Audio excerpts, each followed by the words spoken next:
¿Qué tal? Buen día. Les habla el doctor Samuel Ramírez Flores. Soy coordinador estatal del Sistema de Vigilancia Epidemiológica del VIH por parte del OPE de Servicios de Salud Jalisco. Y el día de hoy les voy a hablar sobre un tema que debe de ser de mucha importancia y relevante también para la práctica diaria de todos los médicos de todos los niveles de atención, puesto que vamos a hablar de la vigilancia epidemiológica del VIH. Vamos a ver cuáles son los lineamientos que nos rigen a nivel nacional para hacer la vigilancia epidemiológica de este diagnóstico y cuáles son las acciones que debemos de realizar dependiendo del nivel administrativo en el que nos encontremos. Este tema es parte del curso que actualmente están cursando, que es el de Panorama Epidemiológico y Abordaje Integral del Paciente que vive con VIH. Este curso es un esfuerzo por parte del Departamento de Monitoreo del OPE de Servicios de Salud Jalisco para llevarles a ustedes información de calidad para que la puedan utilizar en su práctica diaria.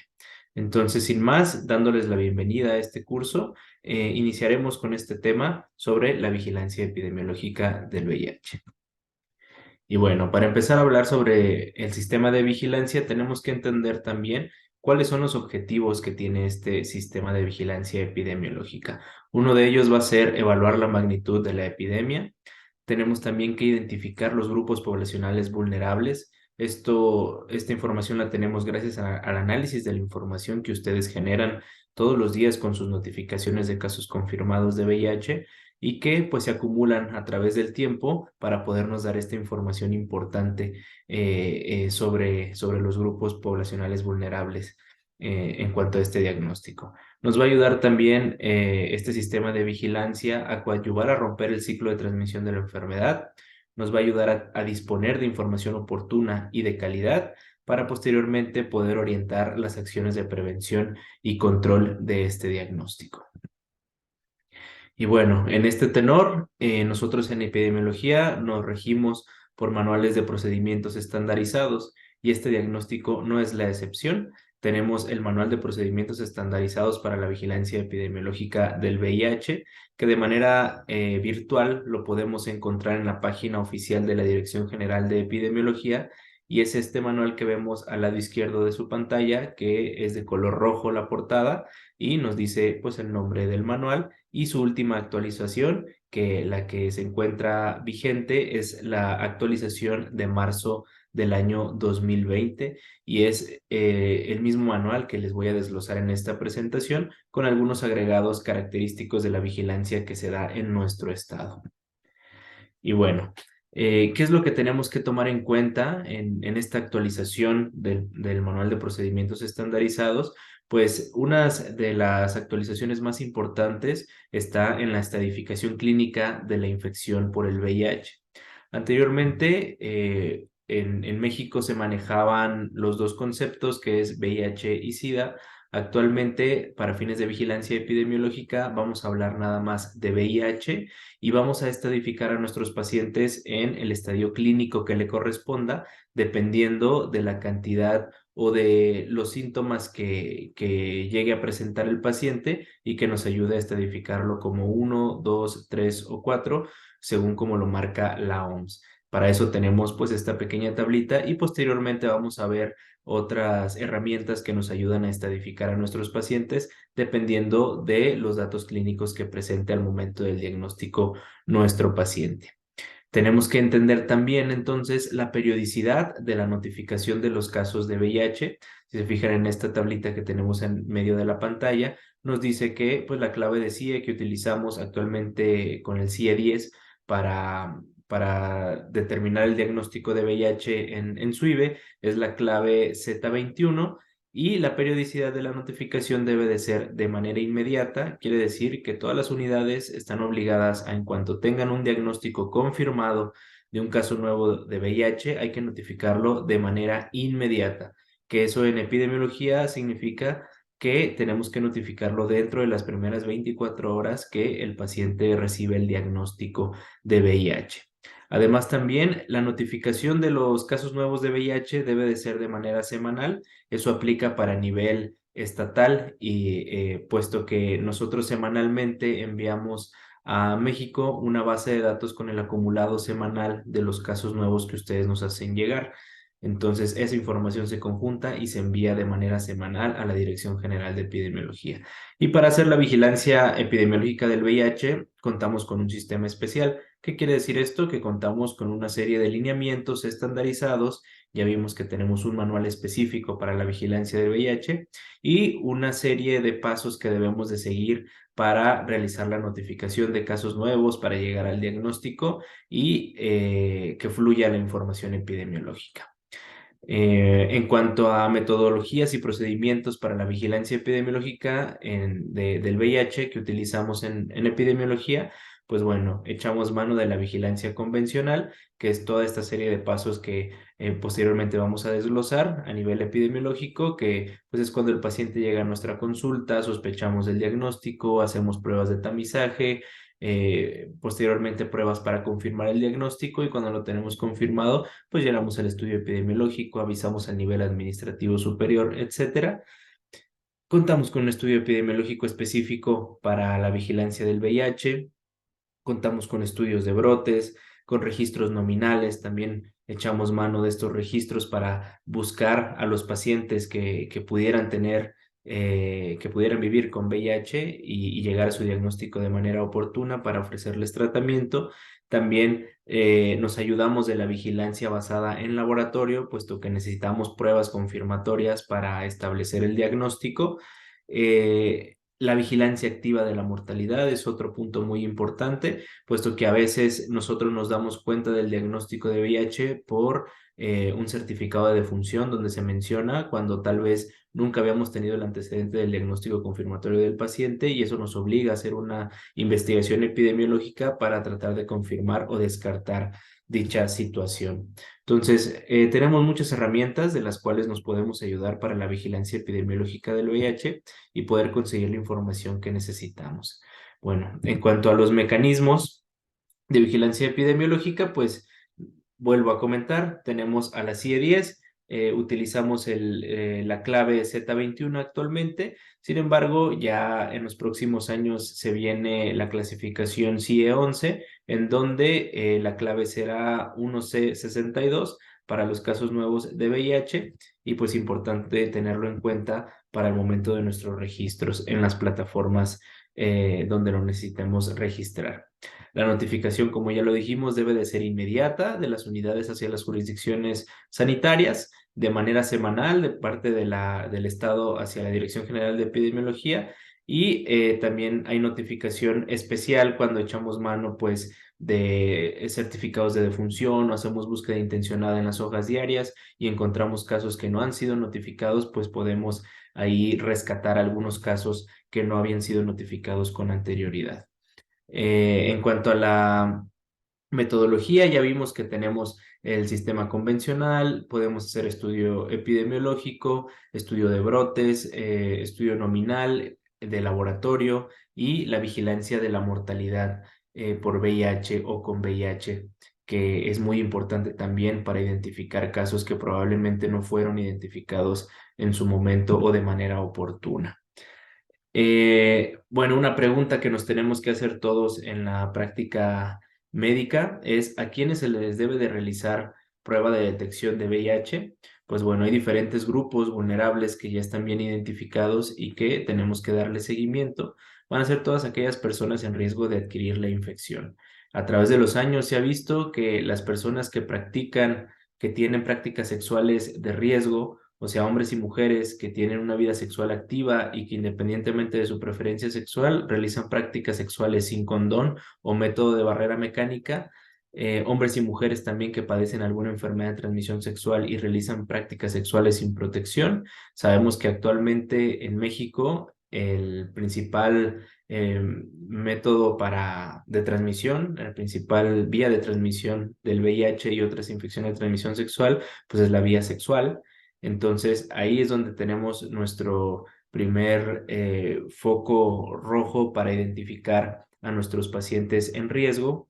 También compañeros sexuales de personas que viven con VIH, de personas que a su vez tienen varios compañeros sexuales, personas transfundidas con sangre o hemoderivados que no hayan sido sometidos a pruebas de detección de VIH, que todavía suele pasar en algunas unidades de salud, usuarios de drogas inyectables que comparten agujas o jeringas contaminadas, a todas aquellas personas expuestos o expuestas a condiciones de riesgo diversas de la actividad sexual, como transfundidos de sangre o hemoderivados que no hayan sido sometidos a pruebas de VIH, a usuarios de drogas que comparten agujas o jeringas contaminadas, a hijos nacidos de mujeres con VIH y SIDA, a personal de salud o personas que atienden a pacientes que tengan o hayan tenido accidentes con material punzocortante, contaminado con sangre o secreciones de personas que viven con VIH, a personas que tengan punción con agujas potencialmente contaminadas con sangre, como las usadas en acupuntura, en perforaciones y tatuajes,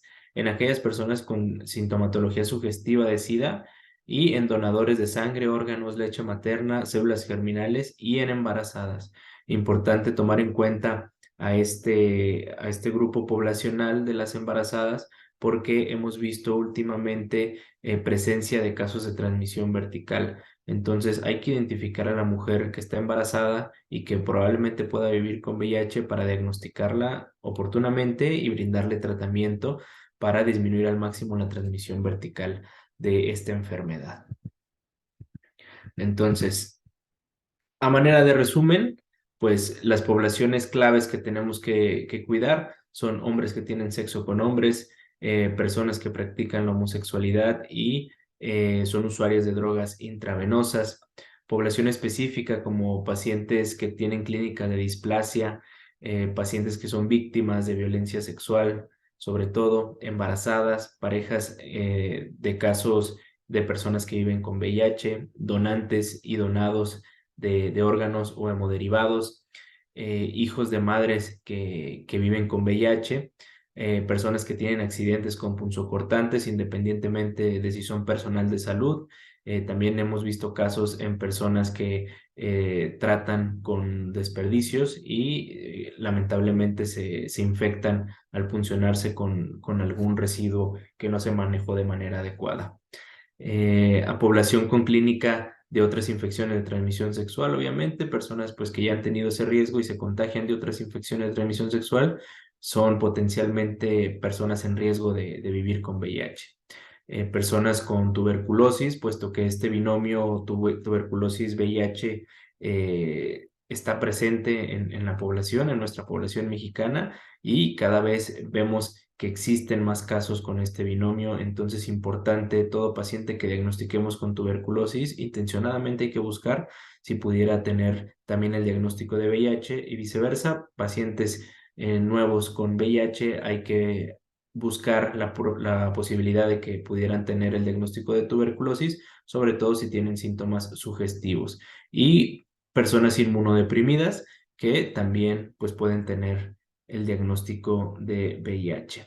Otros grupos vulnerables, sobre todo los grupos poblacionales móviles, como los migrantes, es importante tomar en cuenta este grupo poblacional. Hay diferentes ciudades del país en donde se asignan estas personas por un tiempo eh, para, para tratar de buscar la salida a otros lugares, pero que el tiempo que estén en una ciudad, pues aumentan el riesgo de contraer y de contagiar a otras personas con el virus de la inmunodeficiencia humana. Personas que viven en situación de calle, personas indígenas, privadas de la libertad y en internamiento son personas también que están en riesgo de tener la infección por VIH y hay que abordarlas de la manera adecuada para llegar al diagnóstico en algún momento.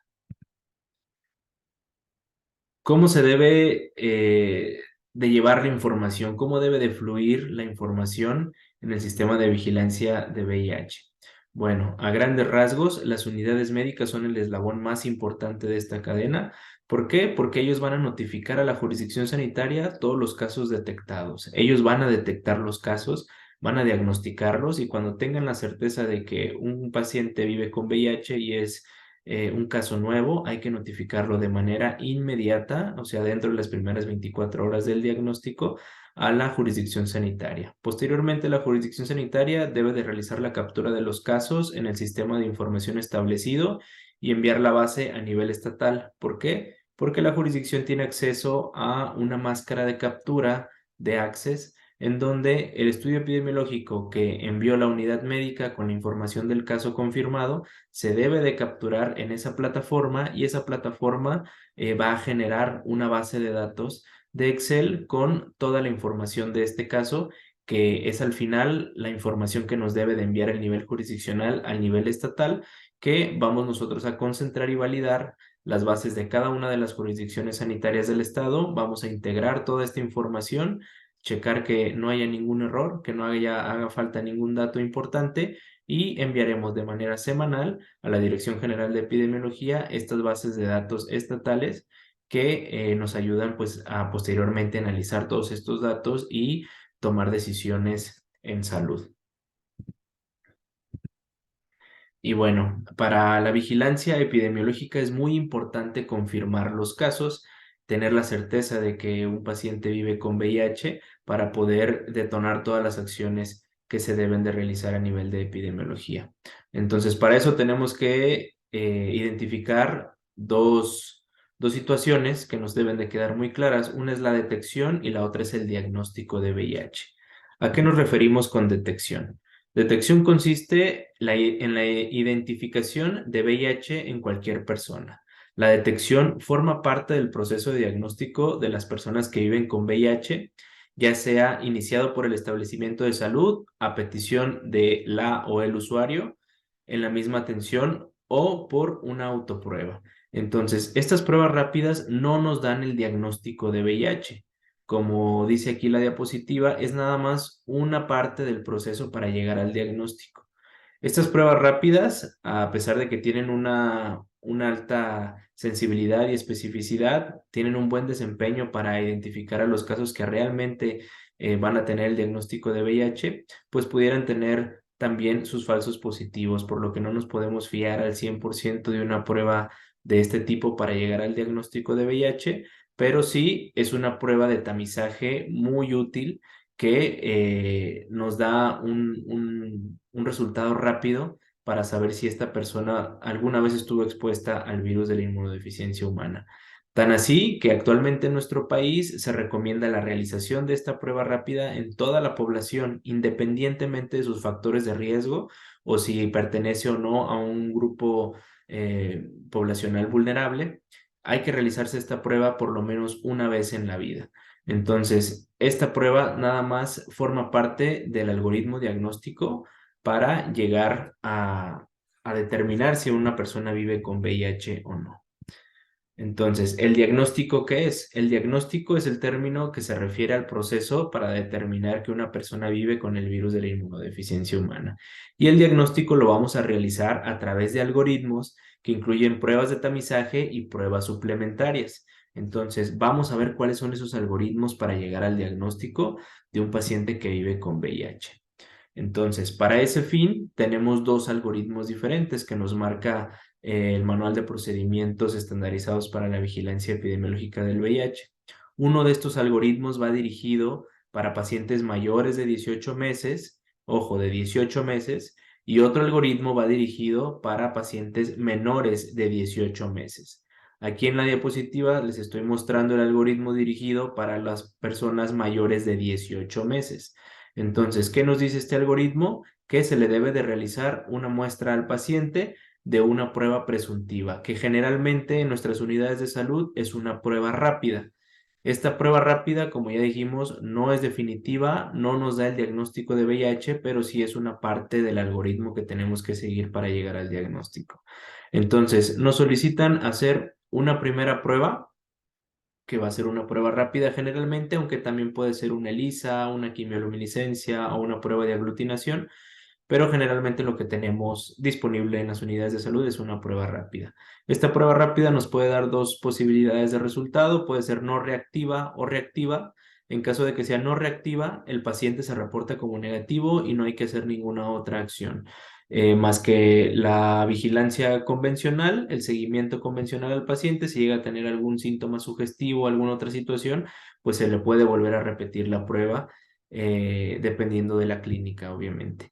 En caso de que el paciente tenga un resultado reactivo, lo que nos marca el manual es que se realice una segunda prueba presuntiva, que debe de ser otra prueba rápida, de preferencia de un lote diferente al que se realizó la primera prueba.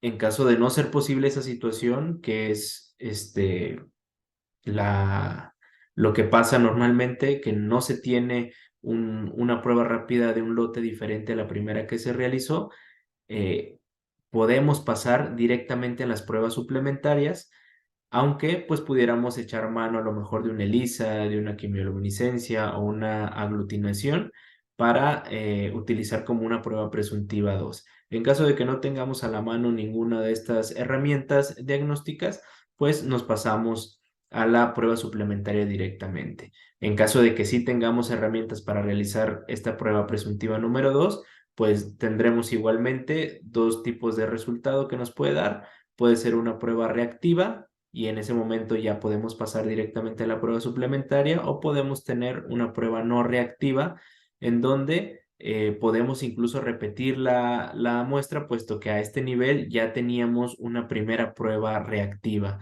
y pudiera ser un falso negativo, y pudiéramos entonces repetir nuevamente la prueba para tratar de encontrar esa segunda prueba rápida reactiva. Ya pasando a la prueba suplementaria, ya para llegar al diagnóstico del paciente, tenemos algunas herramientas de laboratorio que puede ser el Western Blot y otras técnicas de laboratorio que nos identifican directamente al virus y sus ácidos nucleicos. Entonces, este tipo de pruebas muy específicas nos pueden dar tres tipos de resultados.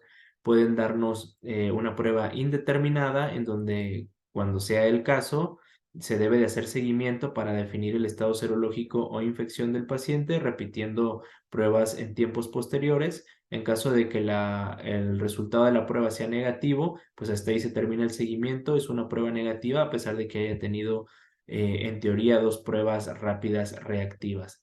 En caso de que la prueba suplementaria sea positiva, no hay duda, es un caso confirmado, y a partir de ese momento corren las 24 horas para notificar el caso hasta que tenemos confirmado al paciente. Algunos puntos que hay que tomar en cuenta es que se recomienda en puntos de atención que la segunda prueba presuntiva deba de ser de un lote diferente, y ya lo habíamos mencionado, y en caso de resultados discordantes, repetir el algoritmo por duplicado con pruebas en paralelo, o sea, repetir la prueba rápida en caso de que hayamos tenido una reactiva y la segunda prueba rápida nos haya salido no reactiva, pues para sacar esa duda podemos volver a realizar las pruebas rápidas y seguir el algoritmo como se presenta en esta diapositiva. Recordad también que para el diagnóstico podemos echar mano de la carga viral y del conteo de CD4. Al encontrar carga viral, pues no hay duda de que el paciente vive con VIH y hay que reportar al caso en ese momento. Ahora les hablaré del algoritmo para diagnóstico de VIH en pacientes menores de 18 meses. Aquí cambia un poquito el algoritmo. Aquí nos indican que la muestra la tenemos que tomar a partir de los 4 días y hasta los 18 meses de edad. Aquí, a diferencia del algoritmo pasado, no empezamos con una prueba rápida. Aquí iniciamos con una carga viral que nos puede dar un resultado detectable o no detectable. En caso de que el resultado sea no detectable, debemos de hacer seguimiento del paciente, puesto que pudiéramos estar en un periodo de ventana y probablemente no obtuvimos una carga viral detectable. Entonces hay que hacer seguimiento en estos pacientes que son menores de 18 meses hasta poder nosotros descartar por completo que no se trate de una persona que vive con VIH. En caso de que esta primera carga viral sea detectable, se solicita realizar una nueva carga viral, o podemos realizar un Western Blot para IgA, en donde en caso de realizar el Western Blot para IgA vamos a tener tres tipos de resultado. Puede ser positivo, puede ser negativo o puede ser indeterminado. Si el resultado es positivo, no hay duda, es un caso confirmado para VIH. En caso de ser negativo, el caso se descarta y no hay que realizar seguimiento posteriormente. En caso de que la prueba sea indeterminada, se debe de hacer seguimiento hasta definir el estado serológico o infección del paciente. En caso de que optemos por realizar una nueva carga viral, pues tenemos la posibilidad de tener un resultado detectable o no detectable. En caso de que sea detectable, se confirma ahora sí ya el caso y en caso de no ser detectable, igualmente se debe de hacer seguimiento, puesto que pudiéramos estar en un periodo de ventana y hay que en su momento confirmar o descartar por completo la posibilidad de que esta persona viva con VIH. Entonces, sabiendo estos dos algoritmos, conociéndolos, vamos a considerar entonces infección por VIH a toda aquella persona en la que se demuestre la infección por VIH por pruebas reconocidas por el Instituto de Diagnóstico y Referencia Epidemiológicos, que es el INDRE. Entonces, cualquier laboratorio que esté avalado por el INDRE y que nos dé un resultado confirmatorio para VIH debe de ser creíble y debemos de tomar en cuenta los resultados como tal y confirmar el diagnóstico en el paciente. Entonces, para fines de la vigilancia epidemiológica en nuestro estado, los resultados que son válidos al 100% son los que van a estar emitidos por el Laboratorio Estatal de Salud Pública, que obviamente está avalado por el INDRE y que los resultados que nos emite este laboratorio pues son fiables. Y bueno, recordar entonces, haciendo uso de los algoritmos y de los lineamientos vigentes para la vigilancia del VIH, si tengo un paciente con una prueba rápida de VIH reactiva, ¿qué tengo que hacer? Pues tengo que considerar el algoritmo para cada grupo de edad, que son los dos que ya vimos, y llegar al diagnóstico confirmatorio. Cuando esté confirmado el caso, hay que llenar el estudio epidemiológico y notificar el caso a nivel administrativo superior. Entonces, recuerden, si es posible realizar una segunda prueba rápida cuando ya le realizamos una, pero que sea de diferente lote, hay que hacerla. Si no, no es necesario gastar insumos. Si las pruebas que tengo en mi consultorio son del mismo lote, pues nada más con una prueba rápida, si sale reactiva, pasar directamente a las pruebas complementarias, que son las que nos van a dar el diagnóstico, y pues realizarla, que generalmente se realiza un Western Blot, donde nos detecta directamente el virus del VIH, pero para una mejor atención del paciente, a veces conviene mejor solicitar para el diagnóstico confirmatorio una carga viral y conteo de CD4, puesto que con la información de carga viral y CD4 también le sirve a los clínicos para tomar decisiones en cuanto a cuál tratamiento va a ser el adecuado para el paciente.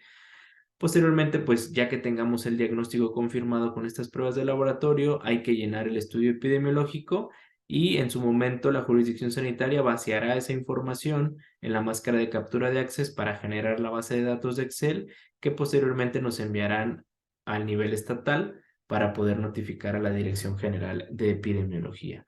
Entonces no deben de olvidar esos pasos que hay que seguir para hacer la notificación de los casos. Cuando ustedes comiencen a llenar el estudio epidemiológico, hay un apartado muy importante en donde nos pide clasificar a nuestro paciente.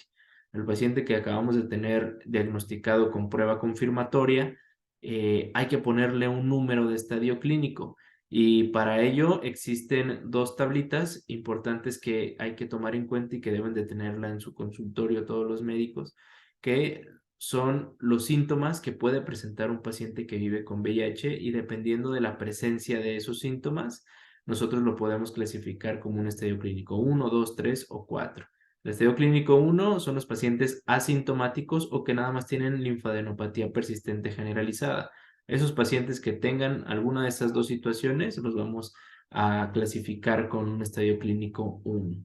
El estadio clínico 2 ya presenta una serie de más signos y síntomas, el estadio clínico 3 también, y el estadio clínico 4 tiene pues otro listado donde encontramos ya al sarcoma de Kaposis, la tuberculosis extrapulmonar, algunas otras infecciones oportunistas que si las presenta el paciente pues nos van a ayudar a clasificar de manera fácil a nuestro paciente. Entonces es importante tener estas tablitas en nuestro consultorio para que sea fácil clasificarlos. Hay una dirigida para pacientes mayores de 18 meses igual y otra para pacientes menores de 18 meses. Hay que tenerlas muy en cuenta al momento de llenar el estudio epidemiológico. También otros datos que hay que tomar en cuenta son los valores de CD4 que nos va a ayudar a hacer una clasificación inmunológica de nuestros pacientes. Entonces, dependiendo de la cantidad de CD4 y de la edad del paciente, nosotros podemos clasificar a nuestros pacientes con una inmunodeficiencia no significativa, leve, avanzada o grave. Entonces, muy importante también tener a la mano esta tablita que nos va a ser de mucha ayuda para clasificar de manera inmunológica a nuestros pacientes dependiendo de la cantidad de CD4 que tengan. Y es información que también se puede y se tiene que recabar en el estudio epidemiológico. Importante que la tengan a la mano. Entonces, para recordar las funciones que debemos de tener por nivel administrativo, a nivel local, pues ya vimos que es importante realizar la detección de los pacientes que pudieran vivir con VIH en todas las personas que soliciten la prueba o en personas que tengan los factores de riesgo o que pertenezcan a los grupos poblacionales antes mencionados. Posteriormente, los casos que tengamos detectados los tienen a nivel local que capturar en el SUIBE con su notificación semanal con las claves CIE10 que ya comentamos anteriormente. Deben de tomar la muestra sanguínea. ¿Para qué? Para realizar los controles e incluso para llegar al diagnóstico confirmatorio del paciente. Sabemos que necesitamos una muestra sanguínea. Importante tomar estas muestras a nivel local y previo consentimiento informado. No olvidar esa parte legal que es muy importante para anexar también en el expediente del paciente, que el paciente en todo momento esté de acuerdo en que se le haga los estudios. La entrega de resultados a los pacientes, este debe de ser de manera individual y bajo consejería. Eh, Actualmente, pues no todos los centros de salud están preparados para hacer un abordaje de un paciente que vive con VIH y para eso existen centros especializados de atención que sirven de referencia para el manejo de estos pacientes, incluso para hacer las pruebas confirmatorias eh, y para dar la consejería y el tratamiento adecuado y oportuno a cada uno de los pacientes.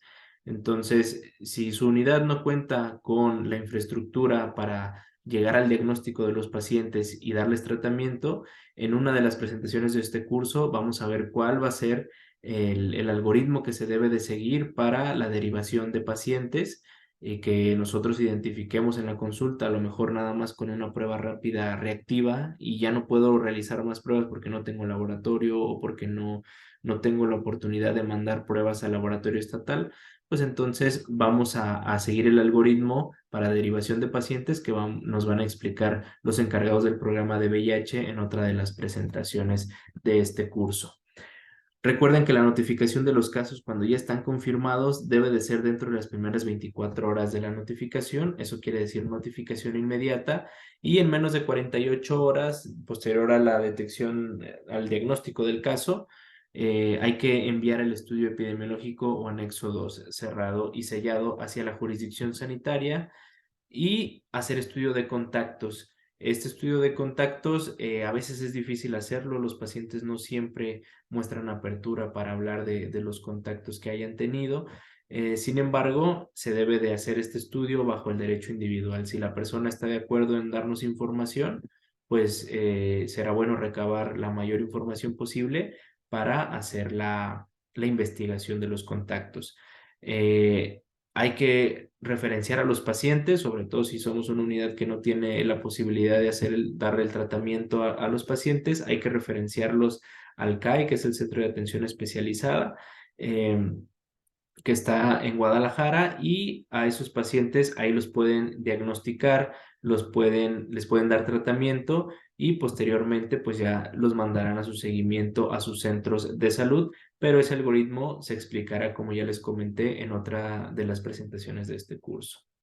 Estar muy al pendiente de la mortalidad, de revisar los certificados de defunción. Si nosotros tenemos en nuestra unidad una defunción en donde en el certificado se menciona el VIH, hay que hacer la investigación de ver si ese paciente ya se sabía con el diagnóstico, si ya se había notificado en algún momento o si fue un diagnóstico incidental al momento de la defunción, y hay que hacer el seguimiento adecuado para poder notificar esos casos en caso de que sean nuevos. Las funciones que se deben de hacer a nivel jurisdiccional, pues tener, como ya se sabe, bien identificado y armado el COJUVE, el Comité Jurisdiccional de Vigilancia Epidemiológica, en donde de manera periódica se esté compartiendo información acerca de la vigilancia epidemiológica del VIH con el manual de procedimientos estandarizados, siempre basados en nuestros lineamientos vigentes. Se debe de concentrar la información de manera semanal a nivel jurisdiccional. Se debe de revisar y validar el estudio epidemiológico que envíen todas las unidades de la jurisdicción para que esté llenado con calidad. Importante revisar esto y realizar la captura de los estudios epidemiológicos en la máscara de captura de Access para que nos genere la base de datos en Excel. Y con esta información, las jurisdicciones sanitarias pueden gestionar recursos, sobre todo de pruebas rápidas, para poder seguir haciendo detección de casos en sus jurisdicciones. Deben de encargarse también del seguimiento de los pacientes, los controles laboratoriales y los tratamientos, con una comunicación estrecha y constante con el Centro de Atención Especializada, quien va a ser la unidad de referencia para el tratamiento de estos pacientes, y actualizar el panorama epidemiológico de manera mensual, es lo que se recomienda para tener en todo momento un panorama vigente y de utilidad para la jurisdicción sanitaria.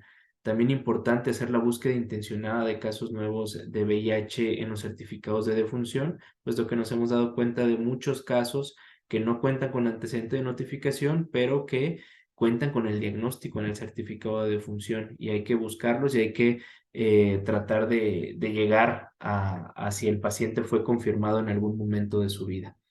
Y realizar capacitaciones con este material y con los panoramas y con la realización de indicadores de manera anual. Calcular sus indicadores operativos, puesto que estos indicadores nos dicen cómo está nuestro desempeño en este sistema de vigilancia.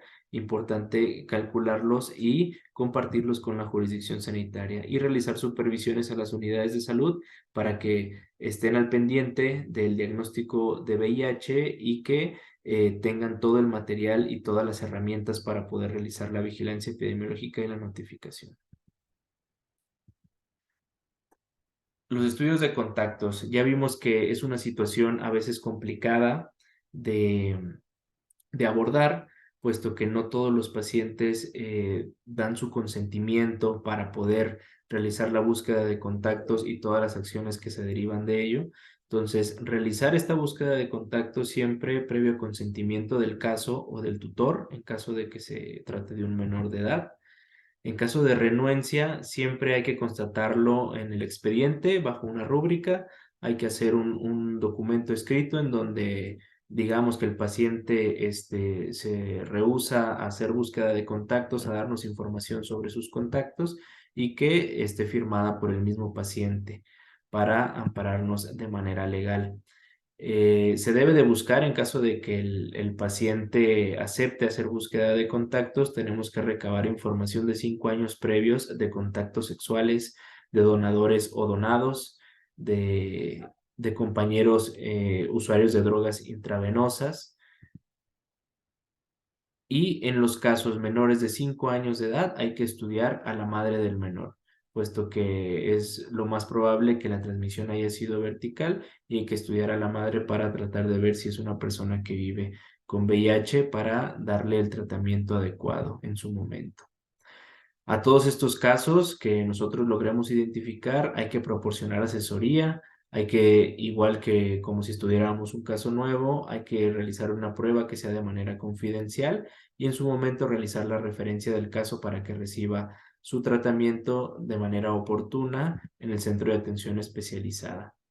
El estudio epidemiológico hay que llenarlo de cada uno de los casos y anotar a su vez los contactos que tenga ese caso, aunque sea derivado de un caso inicial y que sea contacto de otro. Hay que anotar todos los contactos para ir armando la red, pues, de casos que pudieran ser positivos a VIH. Hay que realizar la visita domiciliaria a los pacientes contactos. Sin mencionar el diagnóstico, se puede llegar a las casas de los pacientes, explicarles que se debe de realizar un estudio para descartar algunas infecciones de transmisión sexual, puesto que fue contacto de una persona que tiene una infección de transmisión sexual y se tienen que hacer los estudios pertinentes. siempre cuidando la confidencialidad y que el paciente esté de acuerdo en todo momento en que se le hagan los estudios sin obligarlo a nada. En caso de que el contacto sea una defunción, hay que solicitar la información al médico certificante para tratar de hacer la investigación epidemiológica y determinar si el paciente falleció a causa o asociadamente al VIH. Y bueno, ya para terminar esta presentación, quiero mostrarles el estudio epidemiológico vigente, que es el que utilizamos para los casos que son confirmados a VIH. Entonces, este estudio epidemiológico, su última actualización, como al igual que el manual de procedimientos estandarizados, fue en el 2020, la última actualización, y se agregaron algunos datos que hay que recabar, que a veces son sensibles y difíciles de recabar, pero que en medida de lo posible tenemos que recabar la mayor información posible. Entre estos datos está el sexo al nacimiento, que puede ser masculino o femenino, la identidad de género, puede ser hombre, mujer, hombre transgénero o mujer transgénero, y cómo se identifica esa persona como heterosexual, bisexual, hombre que tiene sexo con hombres, transexual, transgénero, travesti, gay, lesbiana o intersexual. Esta información hay que recabarla en medida de lo posible. Y otro apartado importante que se agregó a este estudio epidemiológico es los datos de si es un migrante o no, puesto que ya vimos que es uno de los grupos poblacionales vulnerables. Las personas migrantes hay que identificarlas a estas y tratar de encontrar los contactos que ya hayan podido tener en su estadía en nuestras ciudades. Otro de los apartados del estudio epidemiológico es el de unidad notificante, donde van todos los datos de la unidad que está notificando el caso. Y otra información importante que hay que recabar son las fechas en la que estamos haciendo el diagnóstico, en la que estamos haciendo el estudio epidemiológico, y hay que cuidar que tengamos coherencia al momento de llenar esta parte. ¿Por qué? Porque a veces nos encontramos con casos que tienen una fecha de diagnóstico posterior a la fecha de notificación. Eso no puede ser. La fecha de diagnóstico debe de ser o la misma o antes que la fecha de notificación. Recordemos que la notificación debe de ser dentro de las primeras 24 horas de haber realizado el diagnóstico del paciente. Entonces, por poner un ejemplo, si la fecha de diagnóstico es el 1 de enero, entonces la fecha de notificación debe de ser ese mismo 1 de enero o el 2 de enero como máximo, ¿vale? Para tratar de cuidar ese indicador de oportunidad en la notificación.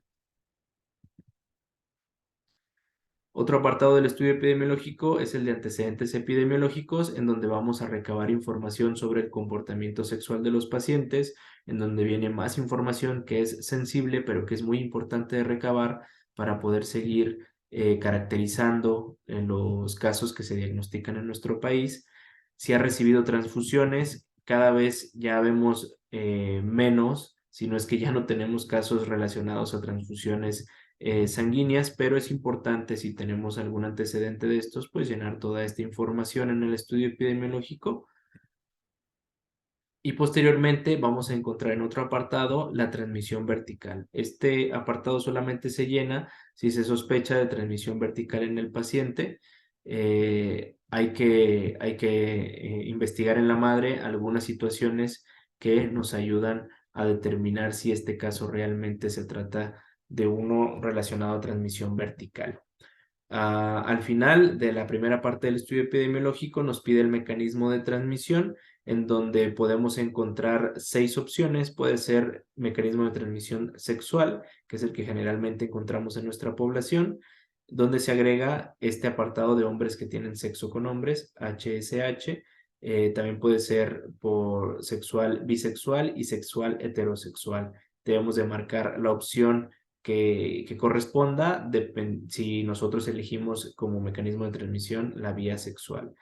También podemos encontrar la vía transfusional, las drogas inyectables, ocupacional, vertical o mecanismo desconocido.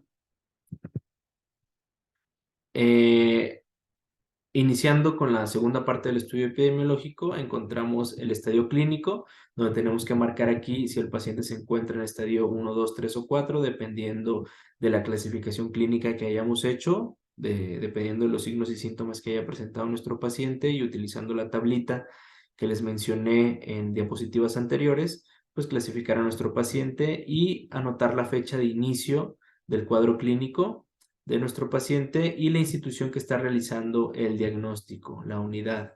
Otra vez debemos de poner los datos de nuestra unidad y por si no se acordaban de la tablita, aquí en el estudio epidemiológico viene de manera fácil desglosada esta tablita en donde pues tenemos que marcar nada más los positivos de signos y síntomas que encontremos en el paciente, poner en la casilla de sí una crucecita en el signo que tengamos y en el último signo o síntoma que encontremos, en donde caiga en cualquier número de esta tablita, pues vamos a poner si se trata de un estadio clínico 4, un estadio clínico 2 o 3 o 1, dependiendo en dónde hayamos rubricado nuestra última cruz en el estudio epidemiológico. Un apartado también para tuberculosis, ya mencionamos la importancia que tiene el estudio de este binomio. Los pacientes nuevos con VIH, que para eso llenamos este estudio epidemiológico, pues intencionadamente hay que buscarles también tuberculosis, ya sea que nosotros le hagamos directamente las pruebas para confirmar la tuberculosis o marcar que no le hicimos ese seguimiento para cuando llegue este estudio epidemiológico a otra unidad de atención con este paciente ya confirmado a VIH, pues que le hagan los estudios pertinentes para poder confirmar o descartar el binomio VIH-tuberculosis. Viene un apartado especial para embarazadas, un apartado para el tratamiento, que es muy importante. Si la unidad ya le está dando tratamiento, hay que poner todos los datos del tratamiento, cuándo inician el tratamiento, cuál es el nombre de la unidad que le inicia el tratamiento, puesto que es información importante. Si en ese momento, cuando hacemos el diagnóstico, no tenemos la posibilidad de dar tratamiento, este apartado puede ir en blanco y en su momento la unidad que le dé tratamiento puede actualizar esa información. El estado actual del paciente, al momento del diagnóstico, el paciente está vivo, muerto o se ignora. Si el paciente está muerto, hay que poner la fecha de la defunción e importante recabar el folio del certificado de defunción. Ya como uno de los apartados finales del estudio epidemiológico está uno muy importante que es el de laboratorio, en donde se nos desglosa los algoritmos que ya vimos para mayores de 18 meses y menores de 18 meses, donde nos dice la prueba presuntiva número 1, ¿cuál fue? Fue una prueba rápida, generalmente, como ya les había comentado, es la que más se utiliza. Después se realizó una segunda prueba presuntiva, puede ser que sí, puede ser que no. Si no, se deja en blanco esta situación y pasamos directamente a la prueba suplementaria, que puede ser un Western Blot, que puede ser un PCR, que puede ser un Western Blot IgA en caso de un menor de 18 meses y que sirve de mucho realizar carga viral y CD4 para fines del tratamiento del paciente y realizar la clasificación inmunológica, que también la hacemos gracias a la tablita que tenemos de la cantidad de CD4 dependiendo del grupo de edad al que pertenezca el paciente. Entonces, llenamos este apartado, es muy importante. Si no está lleno este apartado de la prueba suplementaria, quiere decir que no está confirmado el caso. Tenemos que tener forzosamente la información de las pruebas suplementarias para estar seguros de que el caso se trata de VIH. Y por último, tenemos las observaciones y el estudio de contactos. En caso de que el paciente confirmado acepte darnos información de los contactos de los últimos 5 años, hay que anotar aquí los nombres, el sexo, la edad, la relación que tiene con el caso que vive con VIH y algunos datos importantes más que hay que marcar y hay que hacer el seguimiento para llegar al diagnóstico también en esos contactos en caso de que ellos acepten hacer ese seguimiento. Y bueno, por mi parte sería todo. Sé que es un tema un poco tedioso, un poco largo, que a lo mejor no nos gusta mucho llenar papeleo durante nuestra jornada laboral, pero que entiendan la importancia de la información que ustedes generan para el análisis de la misma y la toma de decisiones posteriormente. Entonces, no dejemos pasar estos diagnósticos, hay que hacer el abordaje epidemiológico de manera adecuada, hay que llenar el estudio epidemiológico con calidad y hay que llegar al diagnóstico confirmado de los casos que viven con VIH para poder tener un panorama más real de esta situación en nuestro estado y en nuestro país y poder llevar a cabo las acciones necesarias para el control de esta epidemia. Sin más, les agradezco su atención y espero que disfruten mucho este curso que les va a servir de mucho para su práctica diaria. Hasta la próxima.